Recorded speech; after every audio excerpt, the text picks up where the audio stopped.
Hi అండి, అందరికీ నమస్కారం. ఈరోజు June 28 polio national immunisation day అండి. ఈరోజు మా పాపకు బాబుకు పోలియో చుక్కలు వేయించడం జరిగింది. మా గ్రామంలో సర్పంచ్ గారి చేత ఈ కార్యక్రమం కొనసాగింది. చూడండి మా పాప ఎంత చక్కగా పోలియో చుక్కలు వేయించుకుంటుందో. తను పుట్టినప్పటి నుంచి ఇదే ఫస్ట్ టైం అండి. మీ పిల్లలకు కూడా పోలియో చుక్కలు వేయించండి. ఇది ప్రతి తల్లిదండ్రులు మర్చిపోకండి. మీ పిల్లల 2 చుక్కలు మీ పిల్లల భవిష్యత్ అండి. మా బాబుకు కూడా వేయించడం జరిగింది. చూడండి బాగా అల్లరి చేస్తూ ఉంటాడు. ఈరోజు పొద్దుగాలే 8ంటికి వెళ్ళామండి.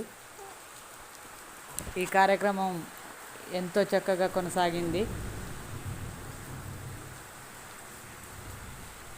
పోలియో డ్రాప్ సక్సెస్ఫుల్గా కంప్లీట్ అయిందండి. మా వంతు అయిపోయింది. ఇప్పుడు మీ వంతు. పుట్టిన శిశువు నుండి 5 సంవత్సరాల పిల్లలందరికీ తప్పనిసరిగా ఈ పోలియో చుక్కలు వేయించండి. మా బాబు చూడండి టీకా వేయించుకొని పోతున్నాడు. పోలియో డ్రాప్ సక్సెస్ఫుల్గా కంప్లీట్ అయిందండి. థ్యాంక్ యూ సో మచ్ అందరికీ.